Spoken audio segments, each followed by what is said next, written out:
This is the last blended learning thing we're going to have before Christmas because I know everybody's going to be busy with stuff. So it was a chance for us to talk. The three topics we're going to talk about really are applications that are currently being used, both the ones that I know are being used, and then hopefully if anybody's got anything they want to share, talk about the start of the project next month and the expectations that go along with that, and talk a little bit about tech help things and any questions that anybody has that I can answer right now or that I can get back to you with, okay? So the first thing I wanted to talk about, the applications that we know that some people are using that are out there. The first one really is traditional Microsoft, or the first three are what we can use on the tablets to replace traditional Microsoft Office stuff. All of these have Word, Excel, and PowerPoint in them. And those three things that are already on all the students' tablets are Google Drive, which you may want to install on your PC as well. But so they've got Google Drive, they've got an application called CloudOn, and they've got an application called Kingsoft Office. They all, you really need to play with them if you haven't, because they each have some positives and negatives to each of them. And I'm going to talk about them not in that order. I'm going to talk about,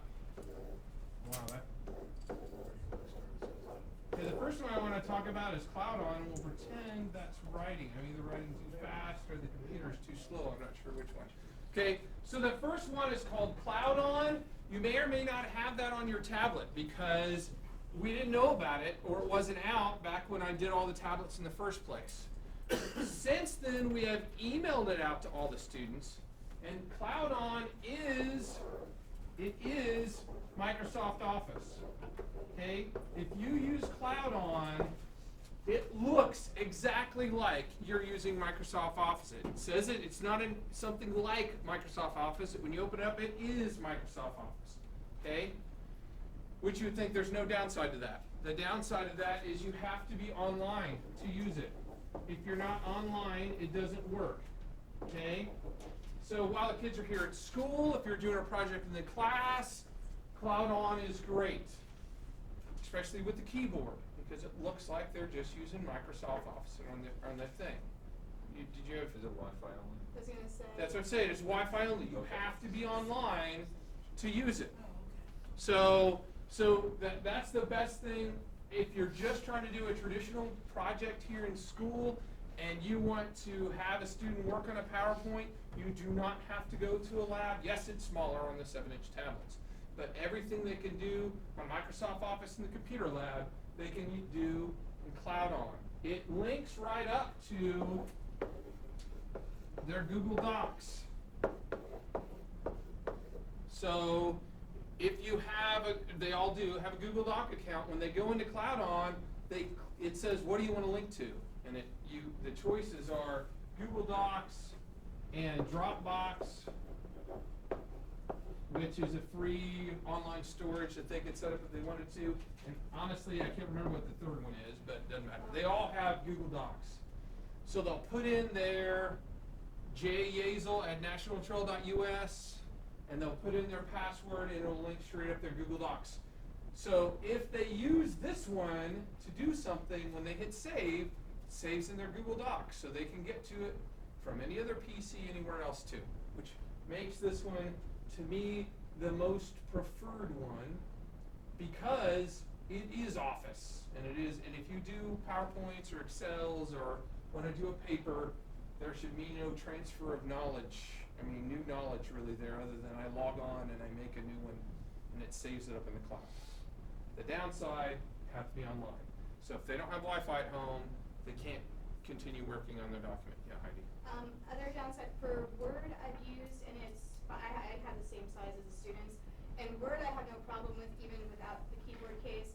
When I try to do PowerPoint, all of a sudden my space that was visible to actually work with, on the slide, I could not. So. Well, with the keyboard case, that's not a problem. Okay. You can't do it without the keyboard case. So as I say, I really don't think any of these are viable solutions in your hand without the keyboard case, because you just lose too much. On ours, you might be able to do it on ours, particularly if you turn it this way.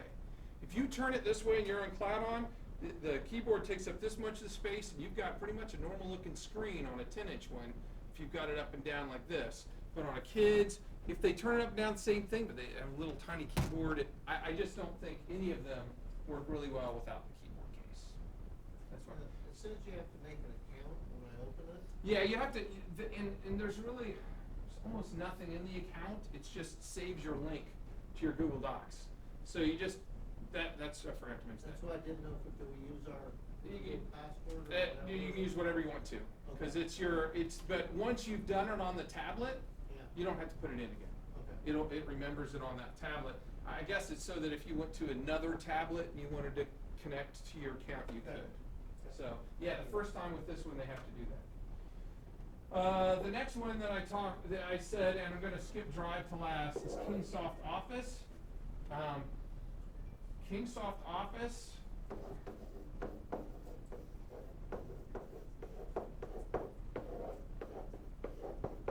is the best mix to me. Kingsoft Office will also let you connect to your Google Docs account with no account to set up. So you can go, but it isn't exactly Microsoft Office.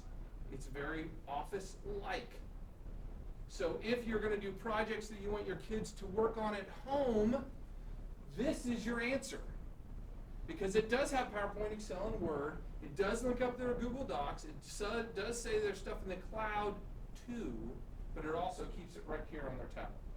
So even though it's not exactly Microsoft Office, if I was going to try to do a project in my classroom that I knew I was going to not have all the time in the classroom, they're going to have to work on it at home, this would be the one that I would use, would be Kingsoft Office. And again, this is free. There's just a couple buttons to link it up to the cloud and to pull down your cloud documents, but it saves stuff right on your tablet. It's just, I'm going to say it's Office-like, okay? Where Cloud On says, this is Microsoft Office, Kingsoft Office is Microsoft Office-like. Okay, yeah. If you are wanting to do like really fancy PowerPoints, or if you're wanting your kids to embed videos, Kingsoft Office cannot embed videos. You can insert pictures and some other things. So it does have some limitations. So if you have specific requirements that are kind of like the extras for PowerPoint that you want them to include, I would just say check it out and make sure that Kingsoft Office has that capability. Okay. And then the last one is just to use your Google Drive, okay? Now, this Google Drive also obviously connects to their Google account and saves stuff in the cloud, and it saves it on the tablet. And it's not all the way PowerPoint. It certainly works fine for Excel and Word, but it's, again, I think it does link videos, but it doesn't have as many transitions and stuff. So I guess my point with mentioning all three of these is that they all have something that's better than the other ones, okay? Drive, the biggest positive thing on Drive, I know I don't have a pen right now. Why that's different. Down your little arrow thing. Oh, yeah, but I shouldn't, because my pen's picked up. I don't know. Anyways, so I guess the thing is, Cloud On is the most Microsoft Office-like. I would say Kingsoft Office is the next closest to Microsoft Office, and Drive is probably the most far away, but none of them are going to be super hard for the kids. But I would say if you're going to use one, I would play with them a little bit and decide which one you're going to use, and then just introduce that one to one you're going to use for the kids, so that you're good on, because I don't expect Jack to be good on all three of these. If Jack picks one that, hey, I want you to use Drive, then Jack can get good on the one thing he uses. And we don't all have to use the same one. The kids are allowed to learn more than one thing. Okay? Yeah. Do they all have Kingsoft Office? They should. Because I got a tablet the other day and I was trying to open up some of my stuff from other kids. That they don't? Okay, and here's the thing with that, and I guess I'll just bring that up right now. The kids aren't checking their emails. They have the easiest way to check email in the whole world. They click on Gmail on their tablet. and yet there are so many kids that are never checking them. And I don't know whether it was on the original load, quite honestly. Do you think that was on the, or whether we emailed that one out? It's emailed out. I think it was emailed. Was it emailed out? Okay, in which case, if it was emailed out, they all got it. And maybe I should make a note to resend that one while I, You might have deleted that email. I've had kids delete emails and I can send it out again, because basically if I send any of these apps out, that when they open the email, it just says install right in the middle of it. And they just go boom, and it installs. And if you guys want to email any of those to your kids, if you're like, I'm gonna be using this one, make sure you have it, you can email it to me. Get one. Okay, so these are applications that we've got, yeah, I'm sorry. So when I use Drive on the computer, it will let me do all three things. But when my kids open Drive on their tablet, it only showed Word as something that they could do. Shouldn't be, I think if they open Drive, it should work just fine. yeah. I don't know what was going on there. No, okay, there's a difference between using Drive and going to the Drive in the web browser. Okay, I should point that out. When I say Drive, I'm talking about the app that looks like this little triangle thing right there that's called Drive. So that's different if they go through their Google. If they go through the web browser, it thinks this is a phone, and they can't do a PowerPoint on a phone. Okay. Okay? But if they do it through this, then they just go and, accept it, and it's gonna open up everything, and I can do PowerPoint through the Drive app, but not through the web browser. I'd say the Drive app for Excel was really funky figuring out, because I had trouble figuring out how do I enter when I was trying to do an Excel spreadsheet on the Drive app.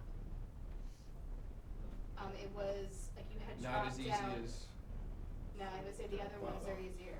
yeah. Like I went to. I do stopped think, and using that's Drive why, for well, that's Excel. why I said it in that order. I think this is gonna seem the most familiar, this one's gonna seem next, and Drive, although I use it in the class for stuff, is the least Microsoft-ish. So if you're really used to how Microsoft works, this one's the least like it.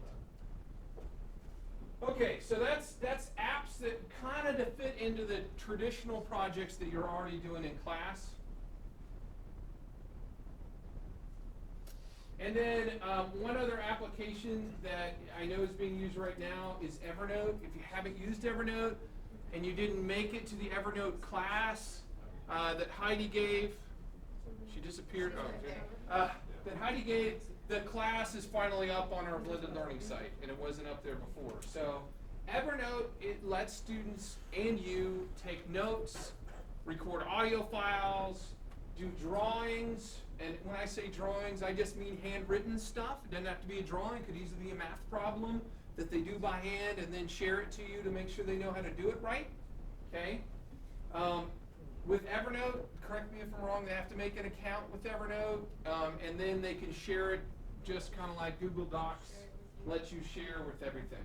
I am not an Evernote user, so I'm not going to spend a whole lot of time talking about Evernote, and it's not because I don't like it, I just haven't had time to play with that one. Did I summarize it well enough? Yeah. Is it a good enough recording, like they could record their like tests on it? They could, and it would be an easy way to share it to you, but I actually found for just a recording, Easy Voice Recorder. I have that. Okay, that one's actually my favorite for just, if you're just wanna do an audio recording, and email it or send it. I use Evernote a lot with my kids for their journals, and if you do have them use it, when they share it with you, come up with some way for you to understand which class they're in, because if they make their own notebook name, you're gonna have a crazy time finding each notebook. So I became very specific, like one Spanish brown for something, so I can see. And I would say that's true with any of this sharing stuff, because if you have students doing papers in Google Doc and saying, hey, just share it with me and I'll grade it, I am very, very specific that the file names must be 01 dash hardware dash your name, or 01 dash whatever the paper's about dash their name. So at least when I order it, because you can now Google order it by name, they're all together and I can grab them all and throw them in a folder or something together. Because if you just have students sharing stuff with you, the first time you do it, you're going to go, because that's exactly what I did the first time I had students share papers that I had them all do online because I wanted to learn how to use Google Docs, and it just was a mess. My folder was really ugly because I had a hard time. And even then, you need to make sure they understand they don't need to share it with you again and again and again. If they share it with you, every time they change it, you only see the most recent version. But I have students go and share a new one because they don't understand that you don't have to do it again. You just share it and then make all the changes you want. I always see what's current. So that's Evernote, and like I said, Heidi's video from her class is posted on the Blended Learning site right now. And I'm going to make sure everybody knows where that is, where I'm at it. When you're Down at the bottom. where is Firefox? Oh, down the bottom corner. Lower right corner there. Doo, doo. Something should pop up that lets you choose the settings. Remember how Bertzel was talking about those two microphones and didn't know the difference between them? On the Evernote thing with the speech and the microphone? One of them is supposed to be a speech to text. And I actually had my students, and one of them it was working, where you can actually talk to it and it started typing and it would type everything. Oh.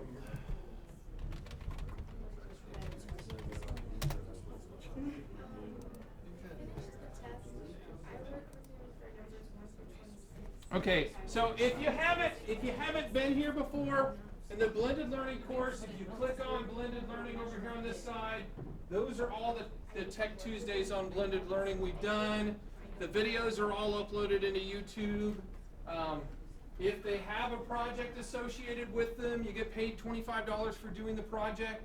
So even if you weren't there for Heidi's Evernote class, if you click on there, watch the video, do her project, and she tells me you finished the project, you still get paid $25. There is no time limit on the projects. Okay? The time limit is we're out of money, and then you don't get paid anymore. But I would let you know ahead of time that we were out of money. I wouldn't all of a sudden just go, oh, I'm sorry, did a lot of work for nothing, sorry. Okay, so I just want to make sure we do that. Okay, so that's Evernote, and it has some nice applications. Wow, this is really shaking. They're marching around upstairs. Okay, so why do I mention YouTube and TubeMate? Because they are applications on your tablet. So if you've seen YouTube before. The difference between TubeMate, which I went over in the Blended Learning in-service that we talked about, is that TubeMate lets a student download it so they can watch it at home. As we move into next month and we start saying everybody needs to blend some online content in their class, that is the easiest way for them to get online content at their own pace. If you either record some extra content or you find some extra content. When I was sick 2 weeks ago, because I record all my classes, I was able to find a class from last year. I edited it, chopped it up into actually 5 or 6 different YouTube videos, and was able to put my whole class online as an online lesson without really doing a lot extra because I already had recorded. So that's what YouTube and TubeMate are for, is to give you one other way to watch videos, particularly offline. Nothing says, and I'm going to get to that in a minute, I guess, but nothing says it has to be offline or out of school. Your blended learning can be in school or out of school, depending on how you have it set up. So I guess before we talk about that, I wanted to see if there's any other applications. Realize there are hundreds of thousands of applications out there. Now, I didn't talk about the calculator that the math teachers use because I really didn't think that was applicable to everybody else, although there are calculator apps. There are all kinds of drawing apps. I guarantee you, every single person in this room can find content-specific applications that connect directly to their class. And if it's an app, and you have them download it and work on it and do this project at home, okay, that's really an easy one, an easy way to apply some of this stuff for you. But I can't search stuff on, there's probably even a cooking app where you grab the different ingredients and bake a cake, and then it probably shows you that burnt the cake or something to let kids play with it. I mean, that's how many there are out there. So I really suggest you guys look for one. ones. But has anybody got any they want to share? And that's what I had this up there. Has anybody got any apps they've used yet? Nothing said you had to, but if there was something anybody wanted to talk about that they found that are like, oh, that's really cool, and it can be content specific, realizing that there are other people in the room that teach your content. I use the heart rate one I just shared with Brian. Okay, use the one heart rate one, and do you use the one that makes them retake it every once in a while, or is it just take it whenever? Take it whenever. Okay, because there is one that pops up all the time that reminds you, hey, take your heart rate now. To track data. In fact, I have it on mine and it bothers me all the time because I don't know how to tell it to stop. Okay, so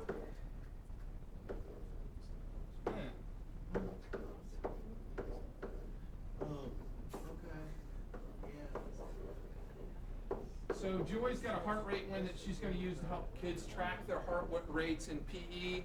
And it's actually pretty cool. They just put their finger over the camera and it somehow sees their heart rate through the camera and logs it for them, and it does all.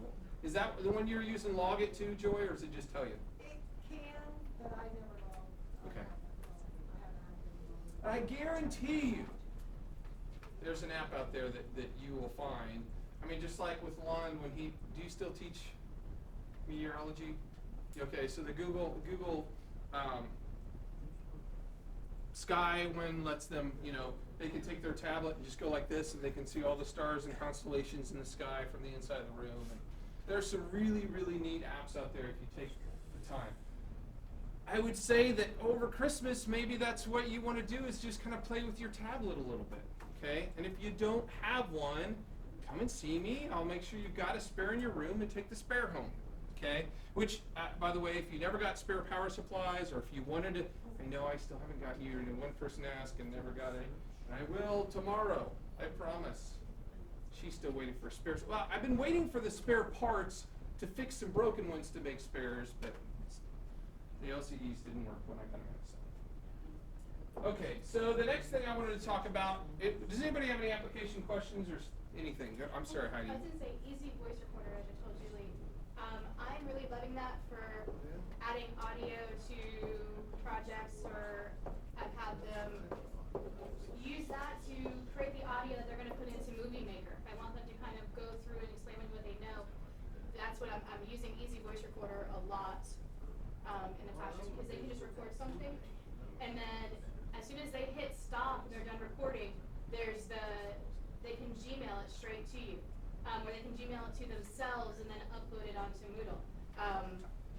Or I guess you can upload it to from their tablet too, but it's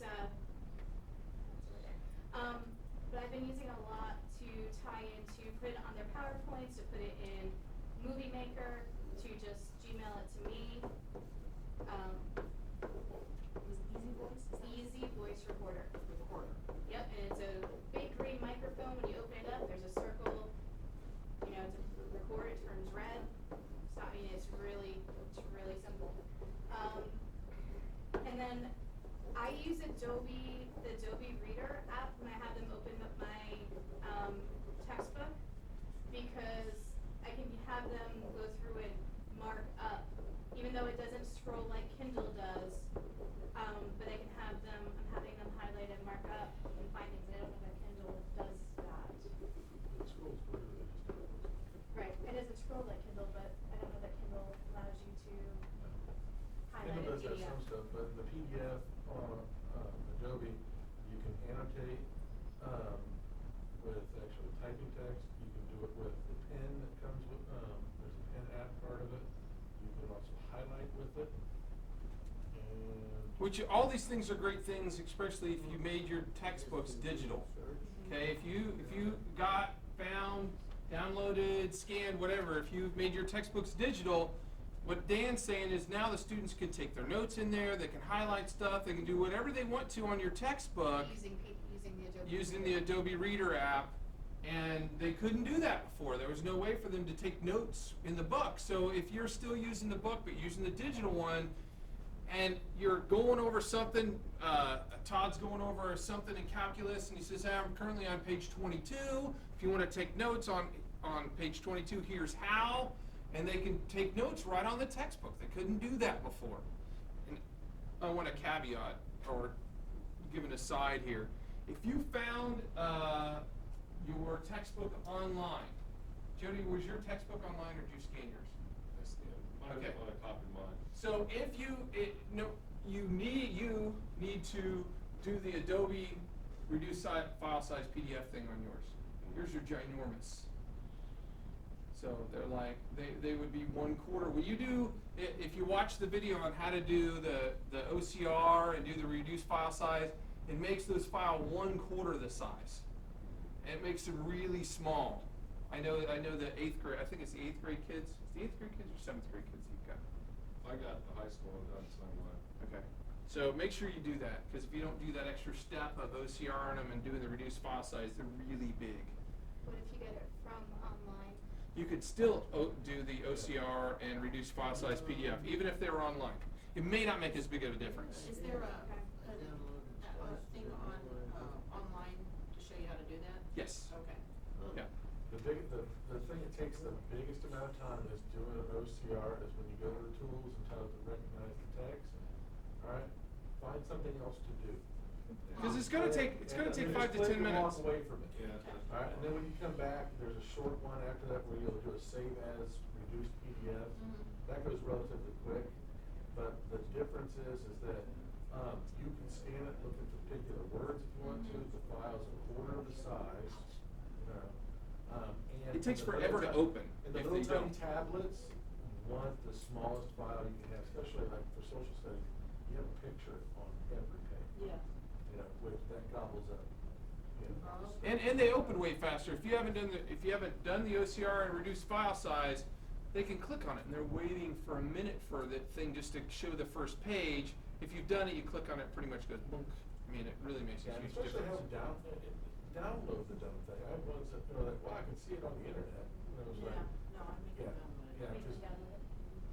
now, I have ones that are like, it takes too long. Are you planning on using this again? Yes. Then take it with you. Yeah. So you know what I will do? I will make it automatically install the Adobe Reader or the Adobe Acrobat on the machines. The Evernote enables you to search as well. So if they want to search their notes for the word motion or a word, anything, they can actually search in Evernote. And it'll kind of find and highlight, which is kind of cool. What are the best, where's the best place to find apps? I mean, what do you use? I honestly, I Google specifically what I'm looking for. I Just say, Google, I just Google, Android printing app. And last night I read 4 articles and I found an app that lets you print straight from here to your whatever printer that your computer's hooked up to. Right, so Android, you would maybe preface it with Android. I always stick Android and sometimes I'll put the word application in there too, because otherwise you might end up with an iOS app and you're like, think it's really cool and you go, oh, I can't use this one. Okay, so. Yeah, I just add that, I add Android application than whatever I'm looking for. So the Play Store and the Amazon, Not that you can't find those there, but Yeah. there's, 900,000 apps at the Play Store. I'm looking for the other guy who did all the searching and testing to Okay. tell me which one. And then I play with those 5, you Okay. know? Alright. But if you go and just list through, not that I don't ever go to the Play Store to find anything, I do, but I first look through the web and Google it and try to Okay. find somebody, because a lot of times you'll find some other teacher who's already posted hey, these are great apps for social studies, and you go, no, yeah, no, kind of Okay. thing. So I look for lists that somebody else has put together. Okay, works. Thanks. Okay, so those are a couple things. Thank you, Heidi. While she was talking, I was doing some other thinking that there are, if you want to do like Movie Maker type stuff, there's online video editing sites now that do all the editing online, and I will try to get a article out to you guys on those. These allow us to do some things that we couldn't do before, like podcasting and vodcasting. That was hard to do a podcasting thing because you couldn't assign them to do at home.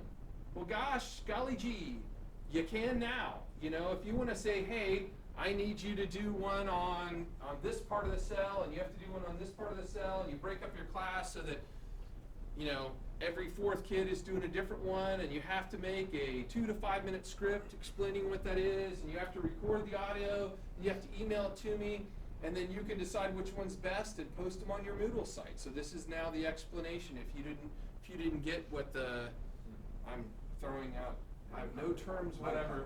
Okay, mitochondria is, then here's an explanation. And somebody else did that podcast. You could build up, a list of audio 2 weeks ago. Okay, sorry.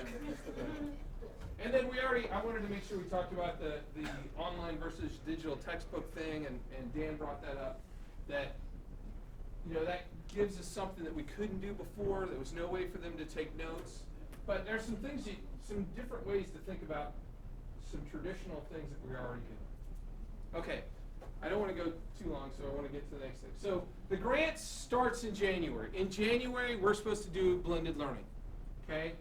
So what does that mean? It means all classes must blend some online content with your traditional content. And we're expected to do it at least once a week. Doesn't mean you can only do it once a week. That means once a week there should be something you find to supplement your teaching. Whether Todd goes out and finds a Khan Academy video that relates exactly to what he's talking about, and instead of him teaching that new concept, he's found a really good video, and it's like, okay, everybody go to this link on Moodle, watch the Khan Academy video, and then we'll talk about it. Or better yet, at the end of his class, he says, everybody go to this link and download this video. I want everybody to watch it, and we're going to start doing problems when we come in next class. The idea of the flipped classroom is that you have more hands-on time with your students, you get them to download that video content, but there's no direction on how you do that. We're doing the blended self-paced model, that if you want to do it in your class, or you want to have them download and do it outside the class, it's completely up to you which way works out best with your teaching method, okay? So, along with that, the project is about blended learning, not about the tablets. The tablets were to give everyone the ability to do it in every single class, okay? You don't have to use the tablets. If you want to use the labs, the netbooks, or the tablets, it doesn't matter what media you use. These were just so that it wasn't, Joy's got the lab signed out, now I can't do what I had planned, kind of thing. It was so we always had, every class had a way to get to digital content. You get to choose how you blend it. I hope you guys talk with the other coworkers in your subject area, so that not that you have to be doing it the same, but that you give each other good ideas.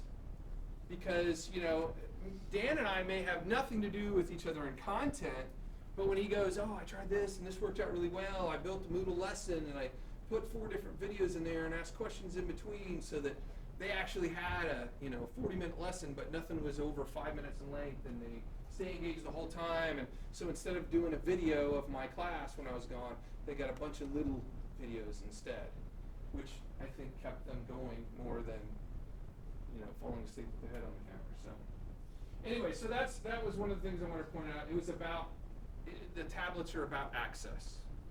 Okay, whether you when you look at this, whether you record your own classes, your own content using the smart recorder like we're doing now, and that's kind of why we did this, because it's kind of modeling an idea that students could just go there and get, I know that everybody can't come to all these blended learning classes. You got a life, you got things to do after school, you got to worry about detention if you're Deb every Tuesday until last month, okay? So you couldn't make it, but the whole point of the blended learning is that when a kid doesn't get it now, to give them a chance to get it later. If they missed class, what do we traditionally do if you miss class? Talk to one of your friends, check their notes. I don't have time to teach an hour-and-a-half long class again. What if I had 3 preps and I had one kid miss all 3 preps? I'd have to stay here till 9 o'clock at night, right? We don't have time to reteach every single thing we do, but the act of recording it and posting on Moodle takes no time at all. I click record, I click that I'm done, and I click upload into YouTube. And now when the student misses, I can say, be in my class in intervention, and I've got a computer over there, you need to watch it, or download that class, and obviously it's not 80 minutes of video that they're downloading. But the idea was this was the same thing, that you guys could not make it to the Evernote class, but if you want to find out what Evernote's about, you can click on there, and Heidi's class is 20-some minutes long. I can't read that other digit, looks like 23. And you could go through there and fast forward and rewind and pause. And that's what blended learning's about. It's about that Jack talks too fast. I didn't understand when he went over in geometry, and he totally confused me. But if the kid can pause Jack and rewind Jack for 2 minutes, and hit play again, he does as many times as you want to, and hopefully by the third play you understand what Jack was talking about. I'm not picking on you, Jack. Okay, so I mean that's the idea of this, and I hope everybody tries to find stuff that's not necessarily them, which is hard to do. Because I'm kind of a control freak in my class, and I'd rather make my own videos, but I want to try to find somebody else to listen to too. And honestly, I don't know everything. Dan doesn't know everything. There's always somebody who knows more than you about something that you could find integrated into your own content, or maybe does it in a more entertaining way. Jonathan tap dances in class, and this guy does, the Charleston instead. So, anybody have questions on the grant requirements and what basically we're looking at doing starting next semester? Basically, when we meet every month, one of the things that, and I'm talking about when you do your team meetings every month, I will bring reports for you of your Moodle usage, so you can see whether your students are actually seeing your content. You can do that too, but I know not everybody knows how to use the Moodle reports, so it's easier if I just run them for you and put it out there. You should be able to see, if you link all your stuff in Moodle, that everybody's Moodle, mine, everybody's, maybe not Dan's, because he's got too much stuff on his Moodle. Maybe Dan's doesn't go up. I'm just saying you do a lot more than probably most other people. Yeah, but all the rest of us should see way more hits in our Moodle class, because all of our kids should be at least once a week hitting your class to go to see whatever that online content was that you posted, or where you had them to go. And that's why you need to link it in Moodle so it starts from there. Okay? They don't have to, it doesn't have to be in Moodle, but if it's linked to there, like the YouTube video is, if you guys go to the YouTube video and watch it and it opens up in YouTube, Moodle's still captured that you went there. So even if you find all kinds of neat, cool websites that, and it doesn't have to be videos, it could just easily be just going and reading at Hippocampus if you're a social studies or a math teacher, or any of the other sites. It can be reading, it can be research, it can be any online. Any online counts with this. There's a lot of actually really good government ones. Federal government websites for different classes that I'm just now finding out. So especially for social studies, the documents, National Archives, just loads of stuff. And then they also have other things for other core classes. But I think there's also one on fitness through the government, federal government, different things go along with that. They got videos and stuff like that. It just goes on. And just remember the emphasis with the blended learning is to give you more time with your students, talking about your content, not lecturing your content. So that, whether they get that by reading something outside of class, which they download and read from an online site. If Diane finds a really cool site on some museum, and she's like, they can't get to it offline. You can download the site and save it as a PDF. You can print it out as a PDF, put it on your website, and now it's like they're on the website, just as a PDF. So there's all kinds of online stuff that you can post to get offline. Okay, and along with that, I wanted to talk about Tech Help. Every Brown Day, every Monday and Wednesday during your plan, all you have to do is tell me that you want to meet, and I will make a point of being back at my room. Because if you're like Joy was looking for me today, when I don't have students, I'm usually not in my room. I'm usually out helping somebody else with something else. Okay? What'd you say, hiding? Or hiding. So, but if you tell me ahead of time and email me or put in a tech request, and I won't miss that, okay, that, hey, can we meet between 10 and 10:20 tomorrow, and I will just assume that I will be there. Okay, because there's no way for me to send something back to you if it's a tech request, but you can email me too. But I know some of this stuff isn't everybody doesn't know how to do everything. Hopefully we share stuff, And Lon helps Jonathan, because I know Lon's way better at, you know, he knows how to do. Lon was the first one to scan books this summer, I think. So he watched the video, so he was ahead of the game. But the idea is, you know, we're going to keep doing, the plan is to keep doing the tablets forever. So don't feel like you're doing a lot of work now that we're not going to use next year, because we are. The plan is now that we've got the state to start it. You know, they gave us the first $130,000. Now the money that we collect on these fees is enough to buy the new class every single year. And by the way, they're going to have better tablets next year. We're already looking at a bigger one than now. It's 8 inches. It looks just like an iPad mini. You would think it was an iPad mini. It's called a T-Pad, but it's 8 inches. And we'll have to start all over again. no, it'll be exactly the same. It'll be exactly the same. All the apps work. All the apps on one work on the other one. Exactly is an awfully strong word. What? Exactly is an awfully strong It word. looks exactly the same. Download all that. You are talking to a scientist. Well, I mean, they're going to have to download their books every single year, right? No, you don't have to do it. No. You already got them on Moodle. As soon as you have it on Moodle, that has no impact. No, won't change it either. Yeah, don't go change Yeah, but you that. still have to download it too. They will. The students, next year, students will have to download it. Well, I mean, I download Just open mine. this app while I go in the hallway. Well, yeah, but I'm not taking away your tablet. It's just the 8th graders and possibly the 9th graders next year will get the better tablet. And honestly, it's not because I don't like the 7-inch tablet, it's because of the park assessments. Because they said the park assessments need a certain resolution of a tablet, and those don't make it. And we didn't know what the resolution was going to be, so the new 8-inch ones do.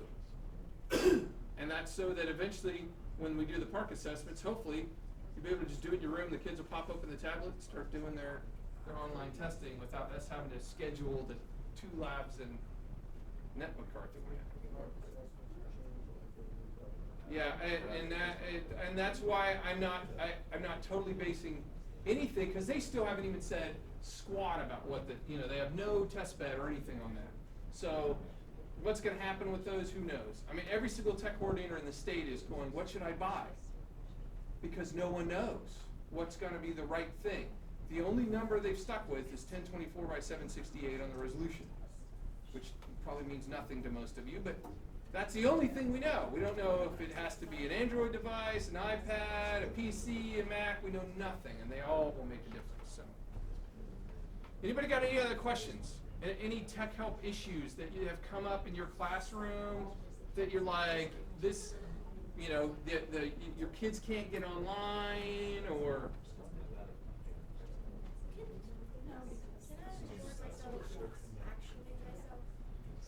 Like video? Yeah. Can I use my document? Yes. Oh, okay. So I still have document cameras that people haven't picked up. Okay. So if you didn't pick one up, but can you use the document camera to record yourself teaching? You definitely can. Dan's used his that way and pointed it. All you have to do is point it at your board this way, and then it would see you. Now the downside of that is it's harder to read what you're writing. Well, see, I was picking up items and asking questions. Yeah, you could just as easily start the smart recorder. It records everything on the screen. So if you have that, then it would record that as well. Now, a lot of these videos have like a caption box. They have a video of somebody talking while there's something else like screen capture going on as well. Have you seen those kind of videos? I mean, Yeah, that's what I want. Like where you can see the teacher talking, And they go through like a but it's also showing like what's happening on the screen. you have to show me what you're talking about, because maybe there's, I'm sure it's done with software, probably Camtasia or something like that, but I But need if to you're see just it. using a document camera, it's just, that's gonna show just that. Right. But you know they didn't do all that at one time.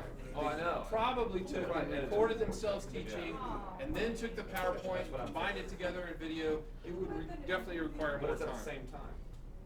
Well, if you did No, no. document camera, you I'll could show you take later. it Yeah, as you have to show me. PowerPoint go, and it would Can I have get to 2 go- more cameras? No. I want to do 3D. But if anybody didn't get a document camera, or if you got a document camera but you didn't get one of the metal stands to make it stand up taller, I got enough of those for everyone who got a camera. So if you didn't get those, come to my room and I'll just hand it to you. The software's already installed on your computer. It's the IPvo software that you Didn't you say we did want those? You emailed them. It's up to you. I have those pins too. I forgot that they're in my closet. I forgot to hand these to you. So you can try either one, Jack. Either one you want to do is fine. Whichever one you find the most Have you comfortable. leave it hooked up to your computer, you can flash it on your computer while you're not there? So, I mean, Check on your the room. nice thing about the pin is you could sit down at home and teach a class, teach a lesson and hit record and it's on your pin. And you're, you can do it. What? How'd you know that? That's why I didn't see the calendar. Okay, and anybody else got any questions or anything? Any issues you want to talk about? I have a question. Yes. I'm on YouTube and I just tried to download, what resolution do I want? Oh, take not the highest. No, 600 something. Yeah, you either want that one or that one. The kids probably want that one. That one's probably good enough. Yeah, the 640 by 360 is overkill for the 7-inch ones, I think. But it's probably better for yours. Yours is nicer than theirs. So. So like today, Eighth I grade showed kids are good at a downloading video on videos. automated main script. Yeah. That I could use my LCD because then I didn't have to wait on tablets or anything. The school was long and I did attendance and I was ready to go. But then so Liberty, is that the limit running? I just need to use the document when I. I'm gonna say no. And the reason I'm gonna say that is because remember the 3 things with student learning, one of which is at the student's pace. And if you're just showing a video to them, even though the video came from online, you've taken away the student's ability to do it at their pace. They can't stop and rewind. They can't pause it. If you do this. I'm getting that stuff downloaded on Moodle. It never ends up showing up. Well, was it a YouTube video or what kind of video? Yeah, no, well, it's from the Getty Foundation, Getty Museum. Was that posted on YouTube or where was it posted? I got it from the Getty. Okay, I don't know. Big education center. Yeah, I don't know whether I where. didn't download it. I didn't try to. Well, if you